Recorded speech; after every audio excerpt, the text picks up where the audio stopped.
кога криминалот ги убива институциите заради пари и моќ.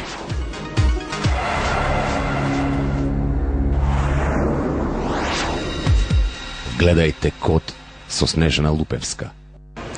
Ова емисија е посветена на Велес, градот на Коста Рацин, добриот театар, па срамелиите. Но можеби ова е само локален приказ за градот. Во регионални, односно светските мапи, Велес е познат како град со топилница, или потешно речено топилница која има град.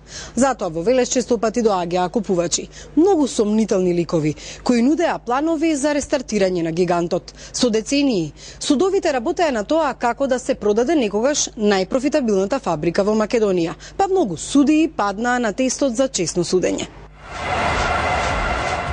Код ја истражува продажбата на Велешка топилница. Кои се Метрутхем Минеко?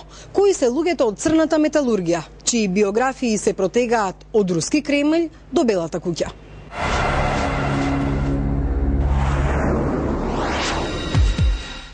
Во 70-тите години имало голема кавга каде во Македонија да се изгради топилница за олово и цинк. Победиле комунистите од Велес. Го убедиле Белград дека топилницата треба да се изгради во тогашен Тито Велес. И во тоа време топилницата била златна кокошка и за власта, и за граѓаните, и за работниците. Сите го дишеле воздухот, но како да не го чувствувале оловото, цинкот и чадот. 50 години подоцна Велешани си го бараа здравието. Топилница никогаш и сега.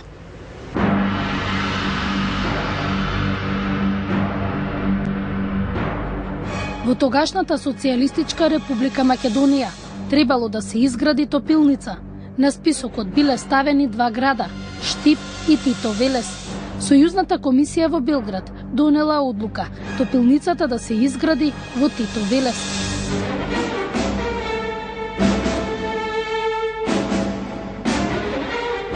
Стево Ќулумов денеска е во пензија, но се сеќава како вчера на големиот настан во градот. 11 октомври 73 година во Тито Велес се било подготвено за големото свечено отворање на топилницата. Имаше кавги расправи таму во Македонија. Тоа беше направено така и пресудно беше тоа решение на таа комисија во Белград. Градот бил избран, оти имал одлична локација, река и пруга. Инвестицијата тогаш чинела 300.000 динари. Градењето на топилница беше да се изгради што поевтино, што порентабилно. Тоа значи дека не треба да се трошат средства за непроизводни инвестиции, за патишта, пруга, вода, струја и така натаму. Тоа се елементи кои ќе влијаат од цената на производ. И тоа беше околно што допринесе да се реши топилницата да биде тука. Но тогаш никој не размислувал дека преработувачкиот капацитет на олово-цинкова руда за неполни 50 години ќе биде како што денес повеќето велешани ја нарекуваат фабриката што им го земала здравието или оловен град. Некогашниот градоначалник загрижено признава, Велес немаше да биде загаден, доколку навремено се менувале деловите од топилницата. Ако има на време резервни делови да се направат, нема никакви проблеми. Нема загадување, нема да има поздравите на луѓето и така. Тоа беше проблем. Многумина во Велес не се сложуваа дека топилницата не загадувала. Овој гигант не работи скоро 8 години. Бехам Мемедов. Живеам во Велес, татко на два сина, оженет. Освен живеењето во Велес, него со овој град го поврзува топилницата. Работел 20 години. Во градот во тоа време се стимулирало образование за металургија. Скоро секој втор учел за работа во топилницата. За Мемедов на почетокот од работата на топилницата биле златни времења. Имал добра плата. Никој не очекувал дека еден ден топилницата ќе се затвори, а градот ќе биде познат по загадувањето. Во топилницата се случува се по-негативни некои работи, се носеа концентрати што содржат многу голема количина на сулфур, на други хемикали кои што беа штетни веќе за здравието на работниците. последните 2 години се носеше сварно, не тие не беа концентрати, тоа беше едно ѓубрек што го преработуваме и со тоа ептен го загадувавме. Сите тие нечистоти испаја преку оджакот, загадувавме. Кај нас во транспорт се носеа концентрати, таква транспорт кај што не беше затворен, таму се носеа концентрати, се кипа таму од вагони и од камиони, се креваше огромна прашина, кај што таа сета прашина одеше во град. Треба ли да се отвори топилница? Не. И Донка Палјакова работела во топилница и била последниот управител на фабриката за вештачко ѓубре, што е исто затворена. Тука го започнала и завршила работниот век. Со ставањето на клучна топилница, таа заминала во пензија. Во еден момент, не сваќајќи ја ситуацијата на движењето на металите во светот. Една од основните причини на топилница, дали може или не може да работи, се тоа што топилница беше производство на артикал кој е само за на берза. Берзата ги диктираше цените и после еден подолг период се случи да нагло паднаа цените на металите. Друга една работа беше заслабување на кондицијата на топилница од причини што не држеше 2 години, 3 ембаргото со Грција. 2004-2005 со која се створија големи трошкови, големи потешкоти за работа, запирање од време на време на процесот и се дојде до еден дебаланс и можност да се одржава понатаму со работа, по тоа што во периодот кога она се затвори, јас веќе бев на крајот од мојот работен век. И Палјакова и Мемедов заедно работеле, но по разговорите добив впечаток како двајцата да работеле во 2 различни фабрики. За Палјакова загадување немало. Малку е субјективно кога ние што работевме во топилница, ќе коментираме, меѓутоа еве јас ќе покушам да тоа ви го кажам малку со факти. Лично јас не сум исплашена од работата на топилница, нити сум исплашена од толку големи проблеми и загадување во топилницата. Металургија е металургија. Не може да биде аптека. Ко така се гледаат работите, било која да е фабрика, па дури за производство на бомбони, од самата употреба на бои, на адитиви, доваѓа исто до загадување на води, што, за разлика од тоа, нормално е дека тој дел во металургијата е малку поголем. Меѓутоа, за време на работењето на топилница се правеа максимални напори да се употребат сите можни заштитни средства. Секоја година имаше дополнување на деловите, на филтрите, на водите, прочистување на гасовите. Јас бев директно учесник во тој процес, кај што работев тој, кај што се пржи таа руда. И сварно беше многу загадено последно, кај што сварно реагираме, ние као работници веќе почнаме да немаме филтери, немавме средства за работа, немаме прво, али што немаме последните години во топилница за работа, многу реагиравме, само слух нема поголеми, тоа ни гледа само да има производство за да имаат некој ќар. За Велес, спас од сиромаштија би било отворање на топилницата. Со стартот на работата на погоните, градот ќе живее, но да не се заборавеле и еколошки стандарди за работа. Топилница треба да се почне да работи. Жалосно е и мислам ќе остави многу последици градот, не само топилница и други 2-3 фабрики, оти во Велес више не работи ни една фабрика. Одлуката на Велешкото собрание, кај да биде топилницата е кај што е сега фабриката за вештачки ѓубриви. Тоа е одлуката на Велес. А таа е доле од Велес 15 км.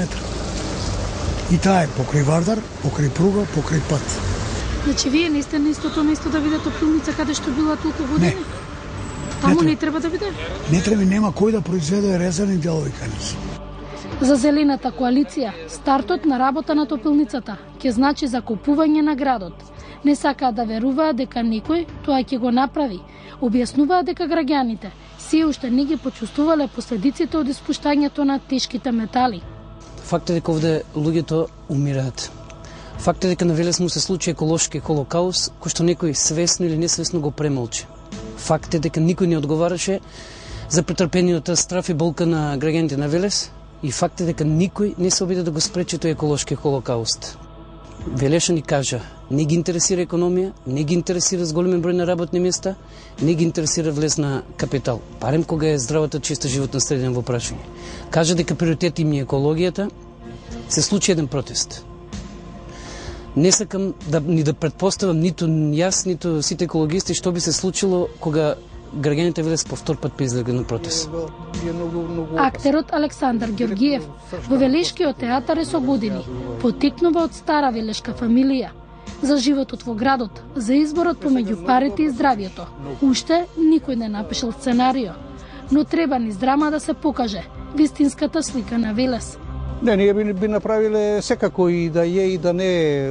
Меѓутоа, ако на таа тема нашите драматурзи напишат овој добар текст.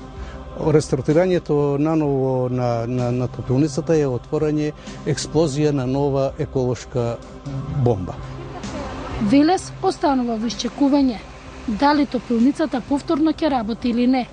Велешани во расчекор помеѓу материјалната екзистенција и здравието. Топилницата сега не работи. Кога ќе проработи не знае никој. Граѓаните и Зелената коалиција се надеваат дека никогаш тоа нема да се случи. Кога Кот ги праша купувачите, ми некои Митрутхем, каков им е планот со топилница? Ке топат ли овде печките олово и цинк или ќе ја стопат како старо железо? Тие не дадоа одговор. Долга е листата на луѓе кои треба да одговорат на ова прашање, но или бегаат или молчат во следните минути за сите мистериозни и матни сделки околу купопродажбата на топилница.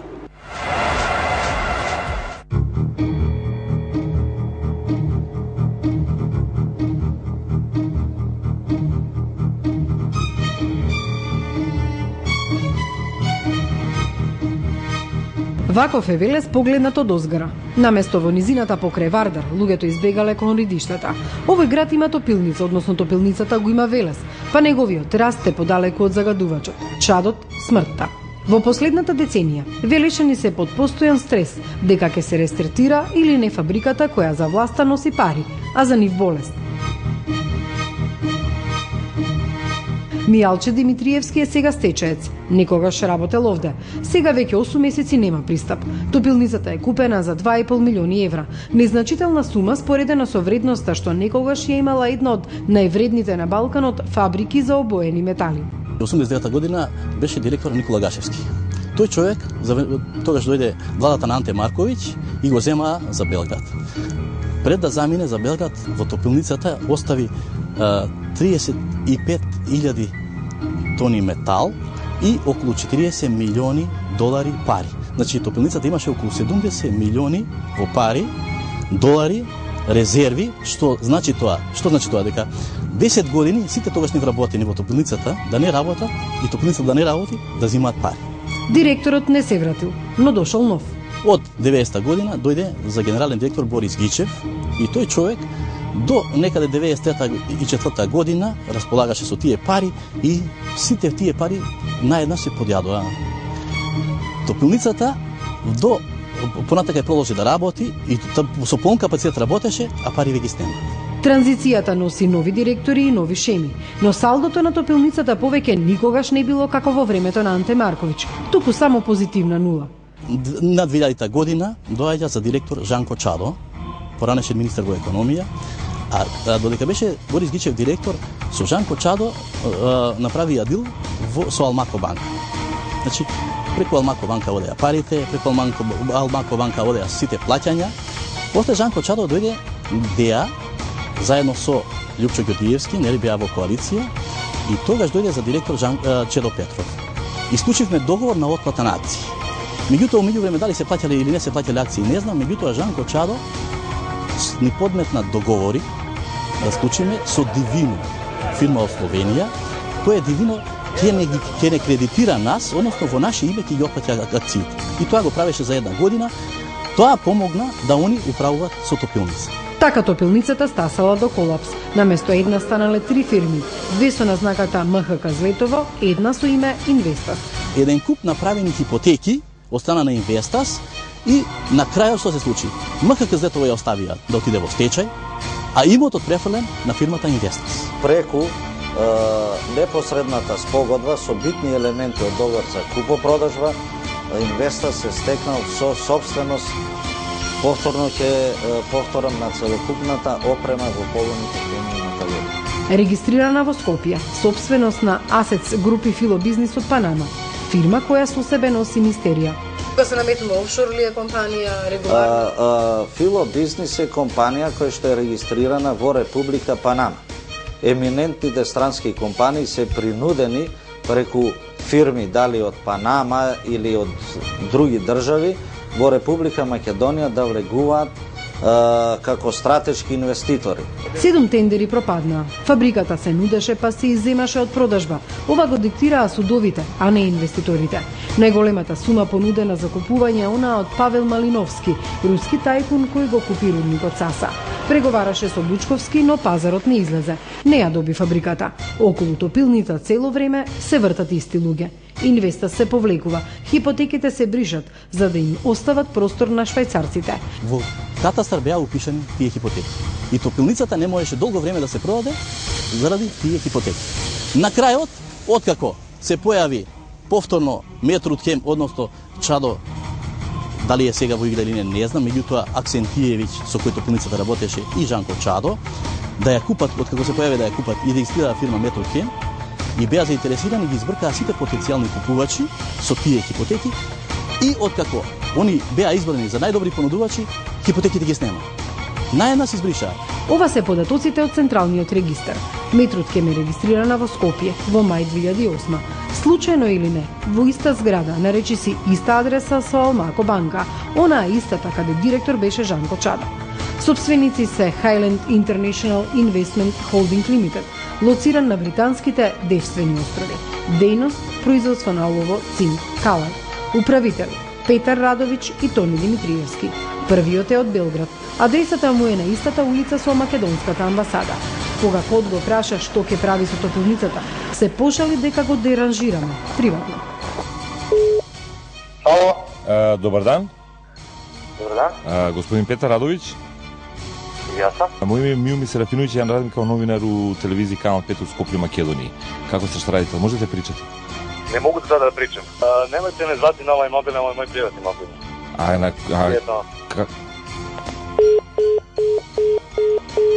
Дојде во Велес кога судот му ја продаде топилницата, заедно со неговиот ортак по управување, Тони Димитриевски, познат по директорувањата во тутунскиот комбинат, во Прилеп и управата за јавни приходи.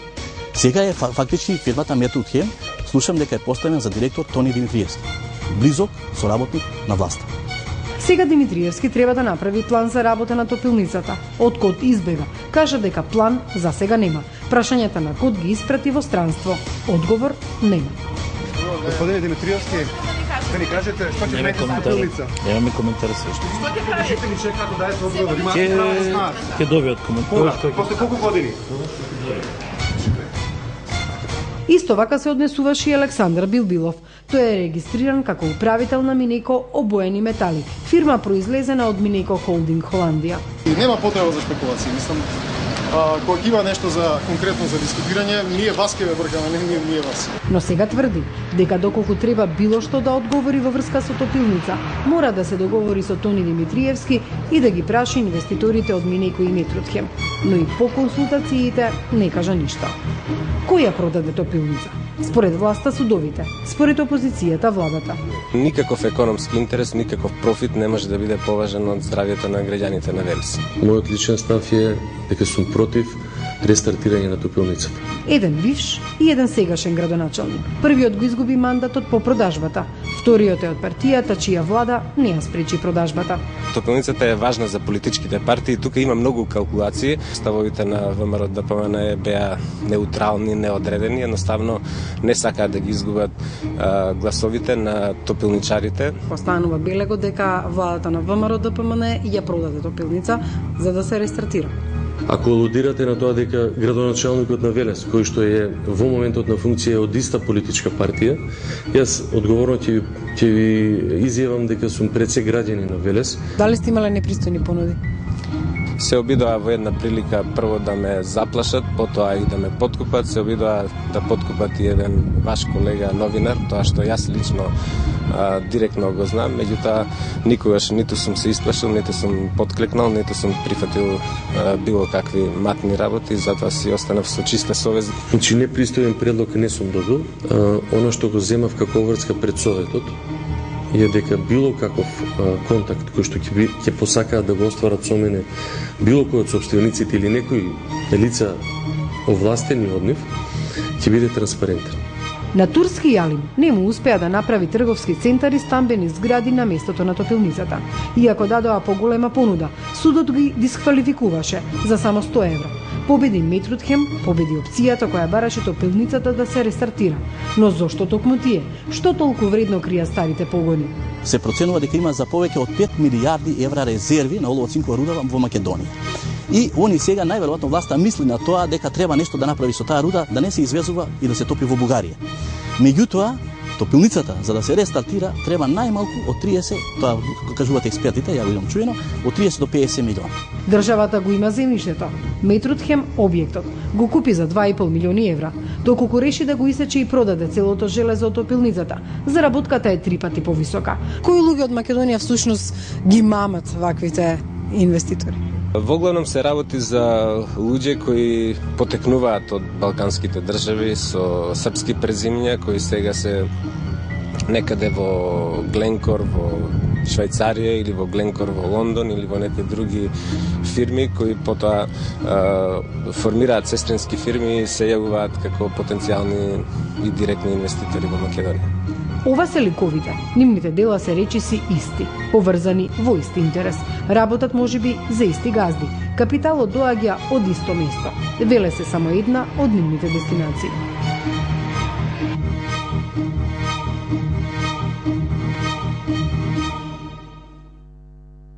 Тешко дека може Велес да се поврзе со Белата куќа во Вашингтон или Московскиот Кремљ, но следејќи ги мокните финансиски краци на обојната металургија, патот е многу брз. Централата на бизнисот на обојните метали, олово и цинк е во Швајцарија. Рудниците се купуваат главно во сиромашните земји. Ги купуваат мокниците, богатите, од фирми кои се регистрирани најчесто на островски земји. Тоа се латиноамерикански или британските познати девствени острови. А кога нешто ќе тргне наопако, на сцена стапуваат мокните пријатели на металурзите. Тоа може да бидат американски или руски председатели, англиски политичари. Еве ја пајаковата мрежа на црната или обоената металургија.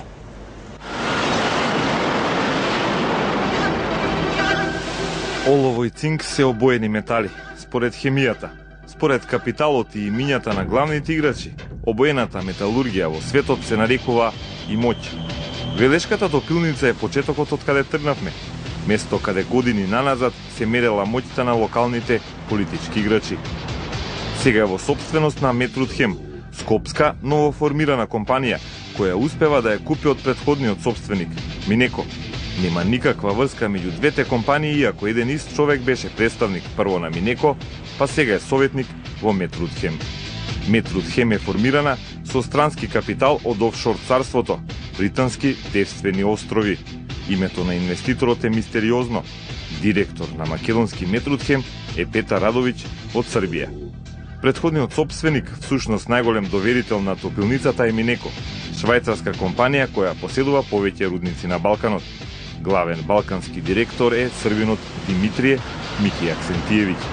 Имаат 2 рудника во Србија. Конкурира и за купување на басенот Бор. Освен со рударството, Минеко во Србија се прошири на производство на храна. Во Суботица, во нивната Виделинка, се прават макарони и тестенини за супа. Аксентиевиќ е син на поранешен социјалистички функционер, еден од директорите на моќната југословенска Генекс. Во тоа време компанија со добри врски и на исток и на запад, но и во белградските институции и служби. Српската, македонската и останатите Минеко експозитури на Балканот се свртени кон својот шеф, кон малото градче Зоук во Швајцарија. Всушност таму е седиштето на Гленкор, друга компанија со ист бизнис, обоена металургија. Гленкор е компанија која го раководеше комбинатот за алуминиум во Подгорица, Црна Гора. Успеа да се спогоди со црногорската влада за поевтини цени за откуп на произведениот алуминиум. И тоа траеше се додека не се откажа од комбинатот. и го предаде ексклузивниот договор за ефтин откуп на алуминиум на друга компанија, на компанијата Трafigura. Компанијата Trafigura исто е Швајцарија. Седиштето и е во предмалку спомнатото мало градче Зоук, место каде што живее американецот Марк Рич. Рич, или преведено богат, има и богата биографија. Евреин, роден во Белгија за време на Втората светска војна, бега со семејството пред нацистичките чистки. Во Америка неговиот татко успева да изгради солидна империја. Синот Марк ја превзема. Најдобро бизнисот моди со непријателите на Америка. Во 1979-та, кога Иран ја преживува исламската револуција, Рич е еден од ретките трговски партнери на Техеран. И во времето на санкциите против Ирак и Садам Хусейн, тука повторно е трговецот Марк Рич. Американските служби го испитуваат, а Марк Рич се брани дека неговата фирма е швајцарска, не била американска и затоа не го кршел американското ембарго кон непослушните арапски земји. Но мора повторно да бега. Овој пат гонет од американските даночни служби за затајување на данок. Во средината на 80-тите се сели во Швајцарија, каде го основа Гленкор и уште неколку компании за трговија и производство на обоени метали. 2001 добива подарок директно од Белата куќа во Вашингтон. Помилување за десетици случаи на затаен данок. Му го подпишува американскиот председател Бил Клинтон последниот ден од неговиот мандат. Помилување кое најде на осуда и на јавноста и на поранешните председатели на САД. Сите го поврзуваа помилувањето на Рич со донациите кои неговата сопруга ги уплаќала за кампањата на сопругата на Бил, Хилари Клинтон. It was extraordinary to even consider a president pardoning a fugitive while they were a fugitive and after they had renounced U.S. citizenship to avoid prosecution. Моќта на Рич ја потврди подоснежното оправдување за неговото помилување, кое Бил Клинтон на 4 страни го напиша за весникот Нью Йорк Таймс. Гленкор на Рич беше директно поврзан со Минеко. Минеко пак беше најголем доверител на Велешката топилница. Рич успеа да го продаде долгот на топилницата. Во меѓувреме на сопствениот интернет сајт тврди дека за ниедно дело не бил виновен. Над 130 милиони долари дал за добротворни цели и проекти за усовршување. Во овој милениум Рич наоѓа нов партнер. Во Русија, Олег Дерипаска, еден од новите газди на руското минерално богатство. Заедничко поле на двајцата е обоената металургија. Олег Дерипаска е еден од омилените бизнисмени на рускиот председател Николај Медведев. Му беше во делегацијата на Г8 самитот на најразвиените земји пред 2 години. Дерипаска често беше и во друштво на претходниот руски председател Владимир Путин, но од него понекогаш примаше и наредби. Че не вижу уже подписи, пишите. Идите.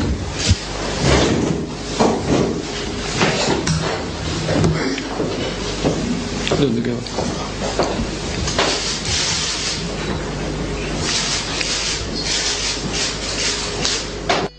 Русал на Дерипаска се спојува со Гленкор на Рич.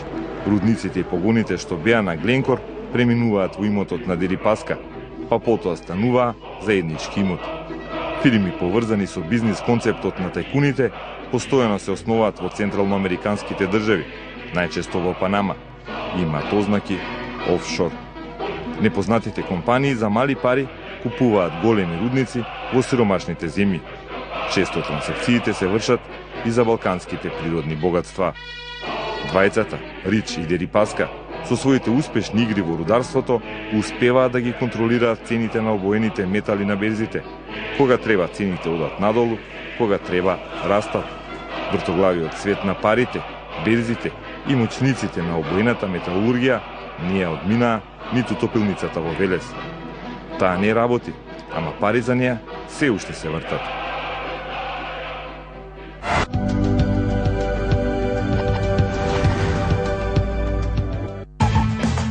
Гостин во X0 е Јован Манасиевски, председател на ЛДП. X0 со Роберт Поповски. Европскиот првак Барселона. Нокаут фазата во Лигата на шампионите ја отвора со гостувањето во Штутгарт. Друштвото на Меси и Ибрахимович се големи фаворити против германскиот представник. Се освен сигурен пласма на каталонците во следниот круг би било сензација. Сепак, секое опуштање е забрането. По смената на Бабел, швабите влегоа во серија добри резултати. Александар Хлеб, позаемениот од Барселона, е движечка сила на тимот од градот на Мерцедес. Осми на финалниот дуел, Штутгарт-Барселона. Гледајте го на Канал 5, вторник, 20 часот и 45 минути. Надпреварот го овозможија Форд и Сони. Официјални спонзори на Лигата на шампиони.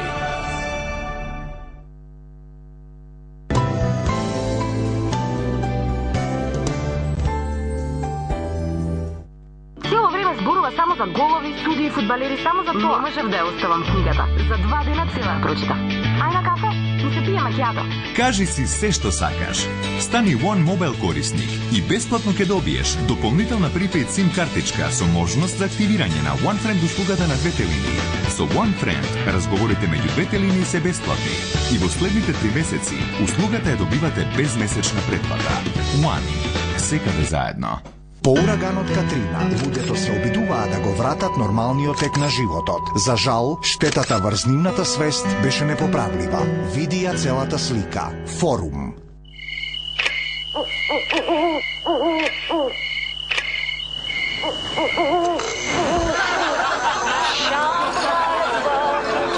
Сто години произведуваме електрична енергија. Електрани на Македонија. Енергијата на нашата земја.